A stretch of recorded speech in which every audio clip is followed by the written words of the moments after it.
몽골의 인구는 350만 명이라고 합니다. 땅덩어리가 얼마나 큰지요. 가도 끝없는 초원이 펼쳐지곤 합니다.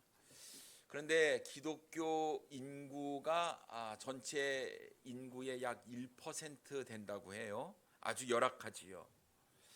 이번에 몽골에 있는 목회자들에게 한 30명 정도 이렇게 모이게 되었는데요. 조직 신학을 가르치고 왔습니다. 선교사들이 열악한 그런 교육 환경 또 신학 교육이 어렵기 때문에 1년에 한 차례씩 이 목회자 학교를 열었습니다. 이번이 세 번째 목회자 학교였는데요. 신학을 배우는 우리 목사님들이 얼마나 열심히 배우는지 몰라요. 온갖 궁금했던 질문들을 다 쏟아내곤 했습니다. 참 3일간 이렇게 아침 9시부터 5시까지 계속되는 그런 세미나 가운데서도 참 열심히 했던 그런 귀한 복된 시간이었습니다. 이 몽골의 구원파 이호환 구원파가 들어와 가지고요. 마을마다 큰 예배당을 짓고 온갖 많은 자본으로 이 몽골 사람들을 현혹하고 있는 모습을 보게 되는 거예요. 그러니 이 목사들이 마음이 되게 급합니다. 분명한 구원이 있고 복음이 우리에게 있는데 잘못된 복음을 증거하면서 사람들을 현혹하는 거예요. 그러니 질문들이 막 쏟아지기 시작하는 겁니다. 목사님, 이럴 땐 어떻게 해야 됩니까? 우리가 믿는 바가 확실하지 않습니까? 그런데 정말 하나님의 말씀으로 든든히 세워가는 귀한 목사님들을 볼 때 마음 가운데 큰 기쁨이 있었고요. 우리 2명의 선교사님께서 복음의 씨앗을 뿌려서 지금 5교회가 세워졌고 또 현지 목사님들을 세워서 교회가 이렇게 이루어져 가는 모습을 보게 됩니다. 종교의 자유는 있지만 마음껏 복음을 전하기가 어렵습니다. 특히 외국인이 복음을 전하는 것은 거의 불가능하고요. 또 그렇게 공식적으로 전하다 보면 추방을 당하는 일들도 이렇게 이루어지게 됩니다. 다행히 우리 선교사님들께서는 울란바토르 대학 교수의 신분을 가지고 있기 때문에 그래도 신분적으로는 좀 안전한 이런 가운데 있고요. 또 현지 목사들을 세워서 교회를 운영을 하고 있기 때문에 잘 이 리더십이 이양이 되는 것들을 보게 될 때 마음 가운데 큰 기쁨이 있었습니다. 교회를 세우고 개척하는 것이 어렵자 우리 선교사님들의 정책이 좀 바뀌었습니다. 그래서 도서관을 세워서 청소년들을 접촉하게 되고 청소년들에게 공부를 가르쳐주고 또 다양한 문화교실, 음악도 가르쳐주고 그림도 하고 요즘 이 몽골에도요 K 문화가 굉장히 활발하게 진행되는 것을 보게 됩니다. 몽골 사람들이 김치를 너무나 잘 먹더라고요. 이 몽골 사람들이 김치를 담궈 먹습니다. 설탕이 너무 많이 들어가서 김치가 굉장히 많이 단데요. 이런 문화교실도 이렇게 열면서 자꾸 접촉을 하게 되고 접촉을 하면서 복음을 증거해서 지금 저희가 새 도서관을 방문을 하고 왔는데 그 중에 한 도서관은 이제 예배를 시작을 했습니다. 그래서 이 도서관에 온 사람들을 개인적으로 구령을 해서 예수 믿게 하고 그 사람들을 통해서 이제 교회 예배를 드릴 수 있는 이런 단계까지 올라갔던 것을 보게 됩니다. 학교가 끝나면 이 방과 후에 아이들이 도서관에 와서 이제 몽골은 놀 문화가 별로 없습니다. 12세기부터 21세기가 공존하고 있는 이 몽골 땅. 초원에서는요 게르라는 이 유목민들의 집을 짓고 소와 양과 염소와 말과 이 가축을 키우는데요. 350만 명의 인구수인데 가축의 수는 5천만 마리가 넘는다고 합니다. 그래서 이 초원에서는 이런 양떼를 치는 사람들이 있고 수도에서는 고층 빌딩의 아파트에 사는 사람들도 있어요. 빈부의 격차가 굉장히 심한 상태에 있습니다. 다양한 놀거리와 문화가 없기 때문에 도서관은 아이들을 접촉할 수 있는 아주 귀한 그런 장소로 사용되고 있고요. 어찌하든지 현지 사역자들을 세워서 아이들에게 복음을 증거하고 이 도서관이 교회로 바꿔지는 그런 전략을 가지고 있습니다. 그 중에 한 도서관 바롱살라 도서관은요 내부 인테리어를 끝냈는데 겉 외벽은 옛날 허름한 그대로 있습니다. 얼마나 대충 지었는지요. 벽돌 사이에 구멍이 보여요. 그곳으로 바람이 들어옵니다. 제가 5년 전에 겨울에 갔는데 영하 40도, 엄청난 추위입니다. 이제 5분만 밖에 있으면요, 이 피부가 막 살이 막 그 칼로 이렇게 베는 듯한 이런 경험을 하곤 했는데요. 내부적으로는 인테리어를 하고 폼블럭 같은 것들을 붙여가지고 나름 방안 단열을 이렇게 하지만 바깥에 있는 외벽은 이 구멍이 뻥뻥 뚫려 있는 벽돌과 브로크로 이 건물을 지었기 때문에 외벽 공사가 좀 필요하겠다 하는 생각이 있습니다. 하나님께서 이런 마음을 자꾸 부담을 주시는 거예요. 외벽 공사하는데 얼마나 듭니까? 물어봤더니 목사님이 1,000만 원 정도가 있으면 이 외벽 공사를 할 수가 있습니다. 이렇게 이야기를 하셨어요. 사랑하는 성도님 여러분, 몽골 선교를 위해서 마음이 있으신 분들은 참 하나님께서 우리에게 주신 귀한 물질을 선교를 위해서 좀 드리기를 원합니다.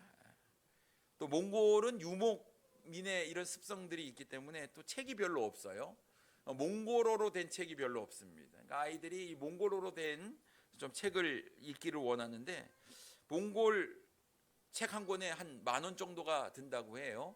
도서관에 많은 아이들이 또 읽을 책이 필요한데 여러분의 이름으로 좀 책으로 이렇게 또 기부를 하시면 여러분의 이름으로 책 앞에 독산동 성서침례교회 누구누구 형제님께서 이 책을 기증해 주셨습니다. 이렇게 붙여서 아이들에게 이렇게 읽을 수 있도록 그렇게 할 수 있을 것 같다는 또 생각도 듭니다. 우리의 희생과 헌신으로 영원히 구원받을 수만 있다면 이보다 더 큰 기쁨이 어디 있겠습니까? 근데 이 모든 일은 믿음이 뒷받침되어야 할 줄 믿습니다. 우리 사랑하는 귀한 두 분의 선교사님께서 열심히 사역하시는 모습을 보고 기도 부탁도 하고 또 많은 후원의 요청도 했습니다. 제가 우리 성서침례교회 선교위원장인데 마음 가운데 큰 부담을 안고 왔습니다. 사랑하는 성도님 여러분, 복음이 전파되는 그곳에 여러분의 희생과 섬김이 있기를 원하고 이 모든 일이 우리의 믿음으로 이루어지게 되리라고 믿습니다. 특별히 오늘 이런 간단한 저의 몽골 선교 보고와 함께 오늘 우리는 본문 말씀을 가지고 우리의 믿음을 좀 주님 앞에 세워나가기를 원합니다. 거센 파도 위를 걸어가라 라는 제목으로 함께 은혜를 나누기를 원합니다. 첫째로, 때때로 주님께서 우리를 폭풍 가운데로 인도하십니다.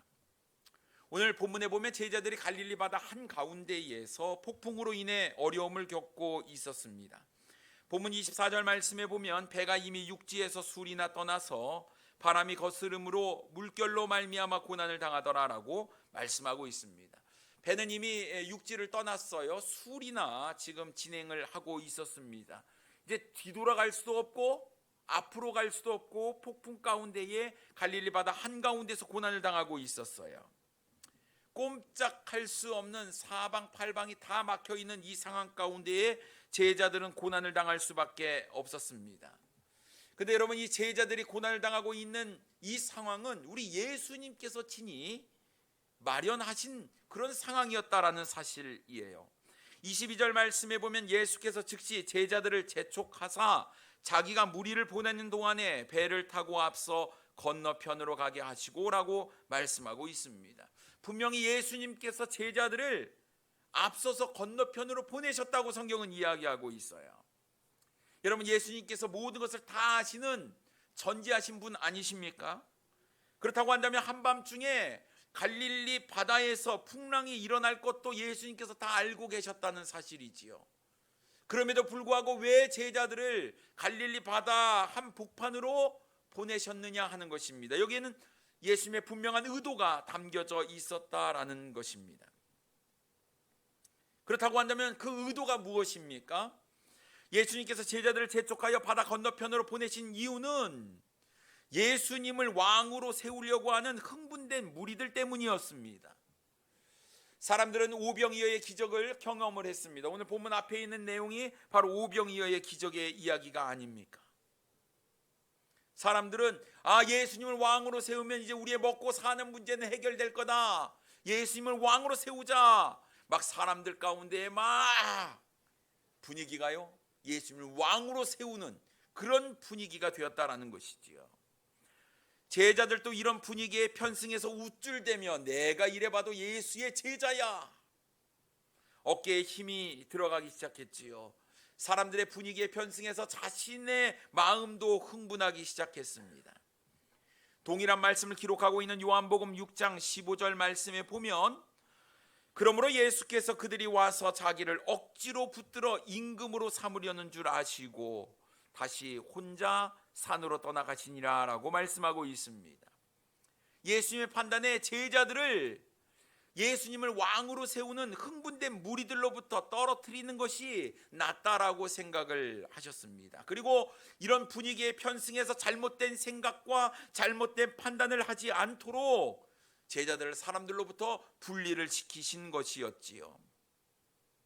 사랑하는 선생님 여러분, 우리의 삶이 너무나 분주하고 또 시끄러운 곳에서는 우리는 하나님의 음성을 잘 들을 수가 없습니다.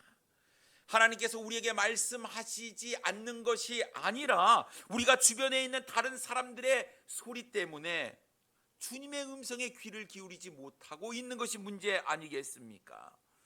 주님께서는 우리를 다른 사람들 세상적인 그런 소리로부터 우리를 떼어 놓으시기를 원하시지요. 그래야 하나님의 음성을 들을 수 있기 때문에 그렇습니다. 뿐만 아니라 우리의 사고와 우리의 생각을 바꾸시기 위해서 우리를 고난 가운데 밀어 넣으시기도 한다는 사실입니다. 왜 내 인생 가운데 어려운 그런 고난을 만나게 됩니까? 이것은 분명한 의도가 있는 거예요. 하나님께서는 우리를 너무나 사랑하십니다. 우리가 하나님의 자녀이기 때문에 우리를 너무나 사랑하세요. 우리가 잘 되기를 원하고 우리가 하나님 안에서 진정한 평안과 안식을 누리기를 원하시는 분이 우리 주님이십니다. 그럼에도 불구하고 왜 내 인생 가운데, 내 삶 가운데 고난이 있습니까? 분명한 이유가 있는 거예요. 여러분, 하나님의 그 의도, 그 의미 우리가 분명히 알아야 될 줄 믿습니다.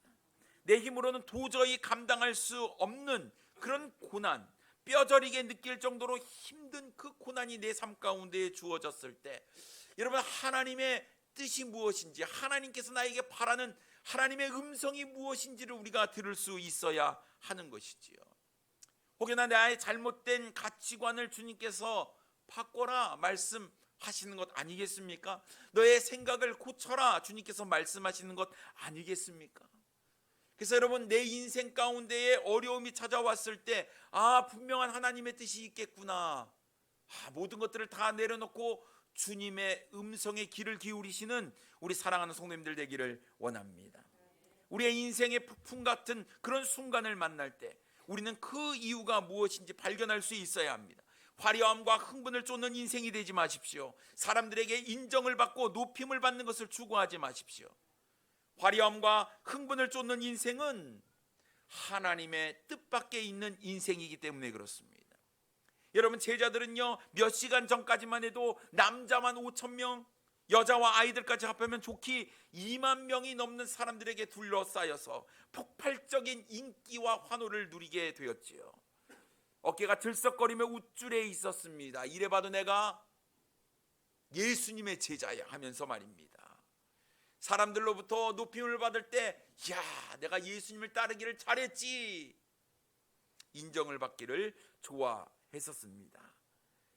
마치 온 세상을 다 가진 것처럼 의기양양해 있었지만 얼마 되지 않아 칠흑 같은 어두운 바다 한복판에 새벽까지 무서운 폭풍에 덜덜 떨어야만 했습니다. 사람들에게 둘러싸여 높임을 받는 것이 하나님의 뜻이 아니라는 사실을 그들은 깨달아야 했지요. 그렇기 때문에 여러분, 우리는 어떠한 순간 가운데서도 하나님의 뜻을 찾을 수 있기를 바랍니다. 내 삶에 고난이 있을지라도 여러분, 그 고난이 우리가 주님과 함께 있기만 한다고 한다면 그것조차도 하나님의 뜻이구나라고 받아들일 수 있는 우리 사랑하는 성도님들 되기를 원합니다. 너무 분주하고 시끄럽고 흥분된 그런 곳에 있는 것이 아니라 정말 차분하고 주님의 뜻이 무엇인지 고요한 가운데, 조용한 가운데 주님의 음성을 들을 수 있는 우리 사랑하는 성도님들이 되기를 원합니다. 제자들은 폭풍 속에서 힘겹게 노를 저으며 사투를 벌이고 있었어요. 그런데 여러분, 이 시간 예수님은 어디 계셨습니까? 산에 계셨어요. 왜요? 23절 말씀에 보면 무리를 보내신 후에 기도하러 따로 산에 올라가시니라. 저물매 거기 혼자 계시더니 라고 말씀하고 있어요. 예수님께서 하신 일은 기도였어요. 기도. 모든 일보다 중요한 것은 기도였기 때문에 그렇습니다. 그렇다고 한다면 우리 예수님께서는 어떤 기도 제목을 가지고 하나님께 나아가 기도하고 있는 것일까요? 아마 첫째는 자기 자신을 위해서 기도했을 겁니다. 사람들이 자신을 왕으로 세우려고 하는 이런 흥분된 상황 가운데에 완전하신 예수님이었던, 완전한 인간이었던 예수님께서 마음이 동요될 수 있는 거예요. 여러분, 우리 예수님은 완전한 인간이셨습니다. 우리 예수님은 배고픔도 느끼셨어요. 피곤함도 느끼셨습니다. 때로는 배 고물에 누워서 주무시기도 하셨어요. 예수님은 완전한 인간이셨습니다. 사람들이 자신을 왕으로 세우려고 하는 그런 가운데에 있었어요. 예수님의 마음도 동요가 되는 거예요. 그런데 예수님께서 이 땅에 오신 목적이 무엇입니까? 모든 사람을 구원하기 위한 거예요. 그러면 예수님께서 가야 할 길은 사람들로부터 인기의 왕이 되는 것이 아니라 낮고 낮은 자리로 내려가야 되는 것입니다. 십자가에 못 박혀 죽기까지 예수님께서는 그 하나님께서 주신 사명을 감당해야만 하는 것입니다. 그래서 자신의 마음 동요되지 않도록, 흔들리지 않도록 주님께서 나에게 주신 그 사명을 잘 감당할 수 있도록 우리 예수님께서는 기도하기 위해서 따로 혼자 산에 올라가 하나님 앞에 무릎을 꿇고 기도하시게 된 것이었죠. 뿐만 아니라 제자들을 위해서도 기도하셨을 겁니다. 친히 갈릴리 바다 한복판으로 보냈던 우리 주님께서 제자들의 마음이 동요되지 않도록 앞으로 내가 십자가에 못 박혀 죽고 부활하고 승천한 다음에 이 복음의 전파의 귀한 사역을 감당해야 할 제자들이 잘못된 생각, 딴 생각을 품지 않고 그의 사명을 잘 간직할 수 있도록 예수님은 철저히 땀 흘려 하나님께 기도를 하셨을 것입니다. 사랑하는 성도님 여러분, 모든 것에는 분명한 하나님의 뜻이 있습니다. 우연은 없습니다. 운이 좋아서 된 것도 아닙니다. 모든 일은 필연입니다. 하나님의 계획 가운데 모든 일은 이루어지는 것입니다.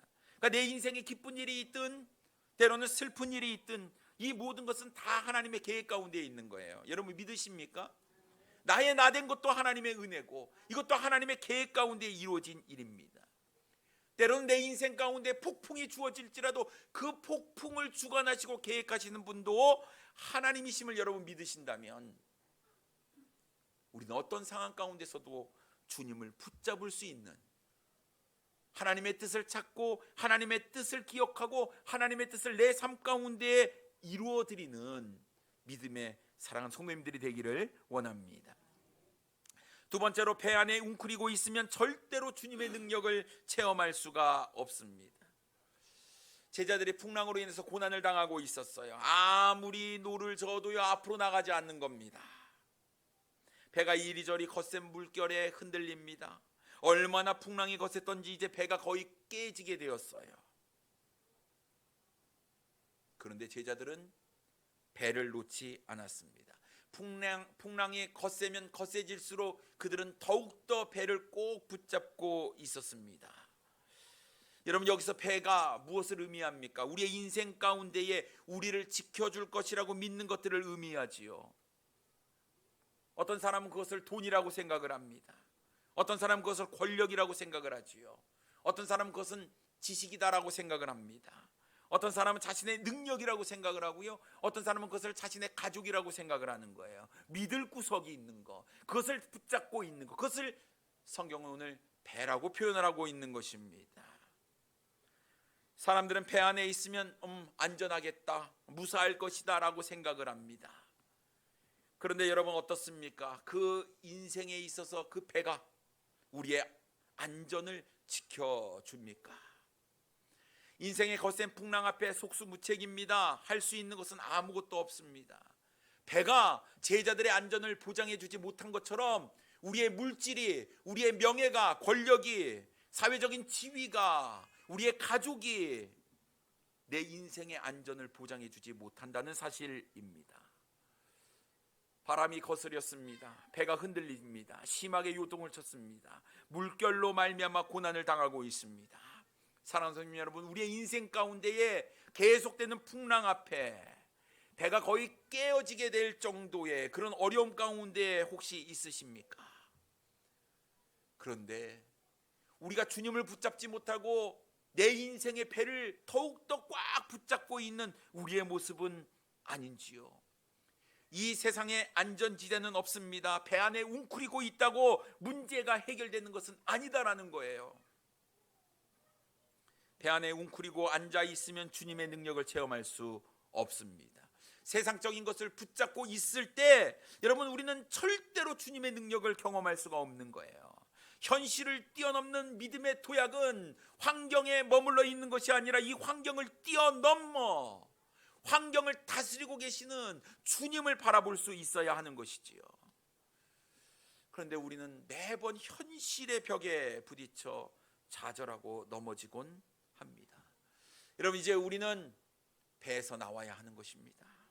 배만 붙잡고 있는 것이 아니라 이 배를 움직이는 풍랑을 주관하시는 우리 하나님께 나아갈 수 있어야 하는 것이지요. 예수님께서 밤 사경에 바다 위를 걸어 제자들에게 오셨습니다. 25절 말씀에 보면 밤 사경에 예수께서 바다 위로 걸어서 제자들에게 오시니라고 말씀하고 있습니다. 밤 사경은요, 우리나라 시간으로 말하면 새벽 3시에서부터 6시 사이를 말합니다. 해가 저물 때에 예수님께서 제자들을 보냈잖아요. 사람들을 예수님께서 직접 보내셨어요. 제자들이 해야 할 일을 예수님께서 하시면서 제자들을 해가 저물 때 보냈는데 지금 최소한 새벽 3시입니다. 그러니 얼마나 제자들이 갈릴리 바다 한복판에서 고난을 당했겠어요. 예수님께서 제자들이 고통을 당하고 있는 것을 알았을까요? 몰랐을까요? 당연히 아셨지요. 예수님께서 술이나 떨어져 있었지만 육지에서, 산에서 기도하시면서 제자들의 모습을 다 보셨다라는 것입니다. 얼마나 고난을 당해 힘겹게 노를 젓고 있는지 우리 주님께서 아셨어요. 그러면요, 우리는 어떻습니까? 바로 그 즉시 다가가 제자들을 그 풍랑으로부터 건져내 주셔야 하는 것 아니겠습니까? 그런데 왜 예수님은 빨리 제자들에게 가서 그들의 마음을 안정시키고 폭풍을 멈추지 아니하고 그렇게 고난을 받도록 놔두셨느냐 하는 것입니다. 이것도 예수님의 분명한 의도가 있는 것이지요. 제자들의 마음이 바꿔지기를 원했어요. 예수님이 어떤 분이시고 예수님이 어떤 능력을 행할 수 있는지 제자들이 알기를 원하셨습니다. 시간이 됐어요. 이제 예수님께서 제자들을 향해 갑니다. 그런데 제자들의 반응이 어떻습니까? 26절에 보면 제자들이 그가 바다 위로 걸어오심을 보고 놀라 유령이라 하며 무서워하여 소리 지르거늘 이라고 말씀하고 있습니다. 여러분, 이 말씀이 제자들의 믿음을 보여주고 있는 거예요. 여러분, 제자들이 예수님을 보았습니까? 보지 못했습니까? 봤어요. 그가 바다 위로 걸어오심을 보고, 성경은 분명히 이야기를 하고 있습니다. 눈으로 보고도 제자들은 예수님을 알지 못했어요. 예수님께서 제자들에게 이렇게 이야기하셨다고 하면 너는 어찌 나를 못 알아봤느냐? 그럼 제자들이 이야기를 하겠지요. 아, 예수님 풍랑 때문에 뭐 이렇게 시야가 가려가지고 예수님인지 몰랐습니다 라고 핑계를 댈 것입니다. 아니면 예수님께서 물 위를 걸어 오실 것이라고는 꿈에도 생각하지 못했죠. 예수님은 비행기 타고 오시는 거 아니겠습니까? 뭐 우리가 이렇게 얘기할 수도 있을 것 같습니다만, 제자들의 믿음의 수준을 오늘 우리는 알 수가 있는 거예요. 제자들은 예수님을 위대한 선생이라고는 생각을 했지만 예수님께서 하나님이시라는 사실을 믿지 못했던 것이었습니다.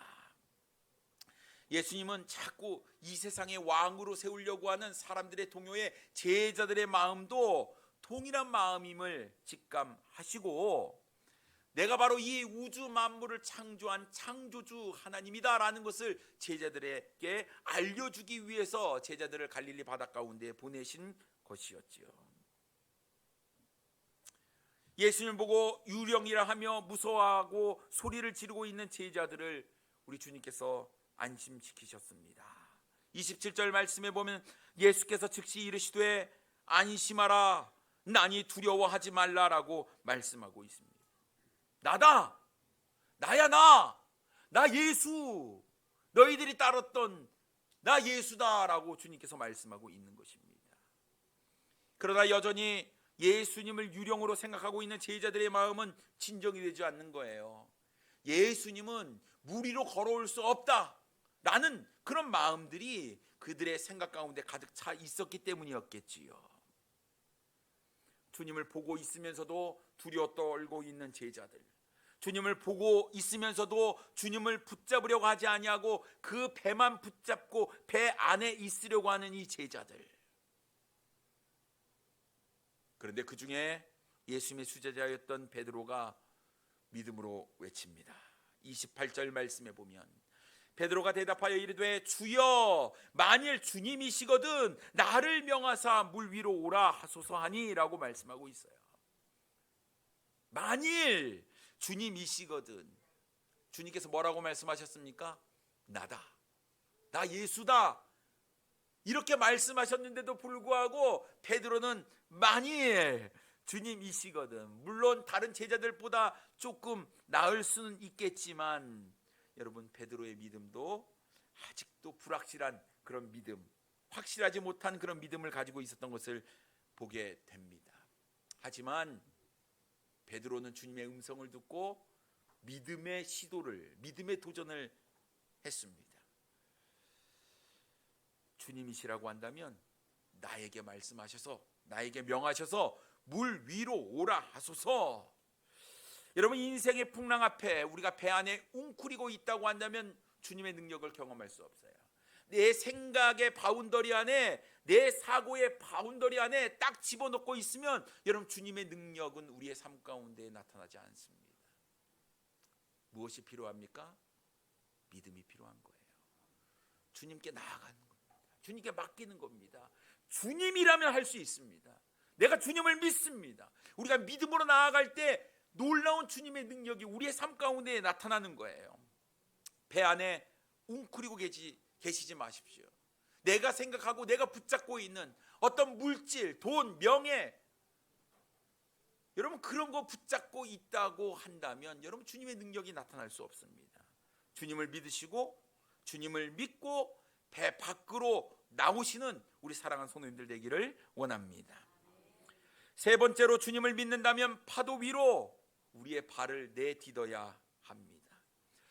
인생을 살면서 참으로 후회하는 인생이 참 많습니다. 내가 이렇게 한번 해볼 걸, 저렇게 할 걸. 근데 여러분, 이 세상에서 가장 비참한 인생이 무슨 인생인지 아십니까? 비참한 인생은요, 실패한 인생이 아니라 두려움과 걱정 가운데 아무것도 시도하지 못한 인생이 가장 비참한 인생이에요. 실패는 성공의 어머니라는 말이 있지 않습니까? 실패를 통해서 우리는 한 단계 더 성숙할 수 있는데 아무런 시도조차 하지 않는다고 한다면 여러분 그것이 진짜 비참한 인생이 되어버리고 만다는 사실입니다. 사랑하는 성도님 여러분, 주님을 믿으십니까? 그렇다고 한다면 주님의 부르심에 네 하고 배 밖으로 나와 풍랑이 있는 그 파도 위에 여러분의 발을 내디딜 수 있는 여러분 믿음을 가지시기를 바랍니다. 두려워하지 마십시오. 주님께서 우리의 인생을 책임져 주시는 것입니다. 베드로가 예수님께서 오라고 말씀하셨을 때에 배에서 내립니다. 29절 말씀에 보면 오라 하시니 베드로가 배에서 내려 물 위로 걸어서 예수께로 가되라고 말씀하고 있습니다.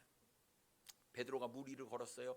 최초로 무리를 걸은 사람이 된 거 아니겠습니까? 어느 누구도 하지 못한 일을 처음으로 그가 경험하게 되었습니다. 주님의 능력을 체험한 거예요. 뭐 때문에요? 자신의 사고의 틀, 그 배를 깨트리고, 그 사고의 틀을 깨트리고 배 밖으로 나갔을 때 주님의 능력을 경험했다라는 거예요. 어떤 성도가 이 말씀을 듣고 도전을 받았습니다. 그래서 그 즉시 자기 동네에 있는 호수로 배를 타고 나갔어요. 그것도 바람이 몹시 부는 밤에 말입니다. 그리고 주님께 기도합니다. 주님, 베드로처럼 물 위를 걷게 하소서. 그리고 물 위로 발을 내디뎠습니다. 어떻게 되었을까요? 물에 빠져 죽을 뻔했습니다. 혼비백산한 이 성도가 화가 나서 목사님에게 찾아갔습니다. 목사님, 이게 뭡니까? 아니, 하나님께서 차별을 하시다니요. 왜 베드로는 물 위를 걸었는데 나는 물에 빠졌습니까? 그러자 목사님은 조용히 그 성도를 바라보다가 이렇게 말씀하셨습니다. 베드로는 예수님의 허락을 받고 물 위를 걸었고, 당신은 주님께 묻지도 않고 갔으니 빠지게 된 것입니다. 여러분, 주님을 시험해서는 안 되겠지요. 내 마음대로 하는 것이 아니라 주님께서 말씀하시면 그 말씀에 순종하는 마음이 필요한 것입니다. 베드로가 물 위를 걸은 것은 잠시뿐이었어요. 분명히 주님을 보고 걸었을 때에는 물 위를 걸었는데 다시 바람을 보니 무서워 물에 빠지게 되었습니다. 30절 말씀에 보면 바람을 보고 무서워 빠져가는지라 소리질러 이르되 주여 나를 구원하소서 하니. 폭풍을 보니 무서웠어요. 무서움이 듭니다. 당연한 결과이지요. 여러분, 폭풍을 보고 안 무서운 사람이 어디 있겠습니까? 여전히 폭풍은 무섭습니다. 여전히 폭풍은 내 삶 가운데 존재합니다. 근데 여러분, 우리가 생각해야 될 것이 있어요. 베드로가 폭풍 속에서도 예수님을 바라보았을 때는 풍랑이를 걸었다라는 사실이에요. 비바람이 몰아치는 그 상황 가운데서도 물 위를 걸었다라는 사실이에요. 그의 시선이 어디에 향해 있을 때요? 예수님께 향해 있을 때. 사랑하는 성도 여러분, 우리의 인생 가운데 폭풍이 일어납니다. 그러나 일어나는 폭풍은 별로 중요하지 않아요. 왜냐하면 그것조차도 우리 주님께서 주관하고 계시기 때문에 그렇습니다. 우리의 인생의 모든 일을 주님의 계획 가운데 일어나고 있습니다. 우리는 주님을 믿기만 하면 돼요.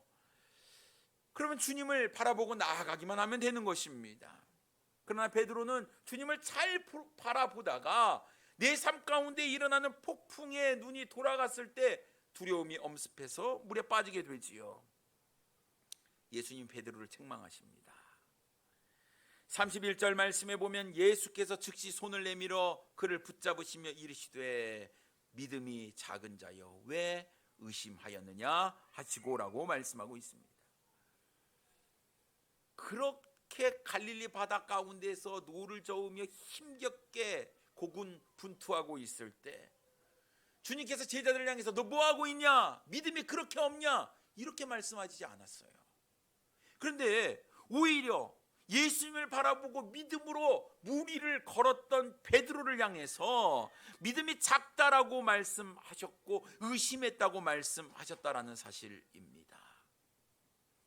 베드로가 무엇을 의심했습니까? 바람을 보니 예수님을 의심한 거예요. 세상을 보니 주님을 의심하게 된 것이었습니다. 여러분, 세상이요 주님을 의심하게 만드는 거예요. 더 강력하게 우리를 괴롭혀서 주님을 바라보지 못하는 것이 바로 사탄의 전략입니다. 여러분, 주님 바라보고 계십니까? 여러분, 세상 가운데 어려움이 있을지라도 주님을 끝까지 바라보시는 우리 사랑하는 성도님들 되기를 원해요. 그것이 바로 이 세상의 어떤 어려움도 능히 이길 수 있는 주님의 능력을 가져올 수 있는 비결이 아니겠습니까? 예수님과 함께하는 삶이 가장 안전한 삶이에요. 32절 말씀에 보면 배와 함께 오름에 바람이 그치는지라 라고 말씀하고 있습니다. 예수님과 함께 배에 오름에 바람이 그쳤다라고 이야기하고 있어요. 주님과 함께 있을 때 가장 안전합니다. 아무리 거센 바람도 주님과 함께 있으면 바람이 그치게 되는 놀라운 역사가 일어난다라는 사실이지요. 내 인생 가운데 엄청난 풍랑이 있을지라도 여러분 주님과 함께 있으시기 바랍니다. 그것이 가장 안전한 곳이기 때문에 그렇습니다. 이런 놀라운 이적을 본 사람들은 예수님을 뭐라고 이야기를 합니까? 33절 말씀에 보면 배에 있는 사람들이 예수께 절하며 이르되 진실로 하나님의 아들이로소이다 하더라라고 말씀하고 있어요. 예수님께서 원하는 대답이 이제 나왔습니다. 왕으로 삼으려는 것이 아니라 진실로 예수님이 하나님의 아들이구나, 이 대답을 주님께서 얻기를 원하셨다라는 것이에요. 여러분, 우리가 주님을 왜 믿습니까? 이 땅에서 성공하려고요? 사업의 성공을 위해서요?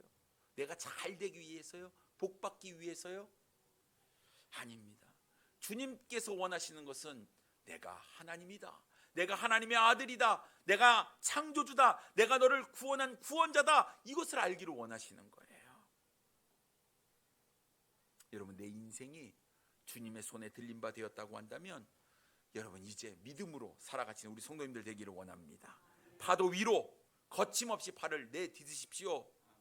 풍랑 가운데 힘들지만 여러분 두려워하지 마시고 주님 의지하시고 이러한 고난도 주님께서 해결해 주실 것이라는 믿음으로 여러분 배를 붙잡고 있는 그 손을 놓으시고 파도 위에 믿음으로 거침없이 여러분의 발을 내디디시면 여러분 무리를 걷는 놀라운 주님의 능력을 경험하게 되리라고 믿습니다.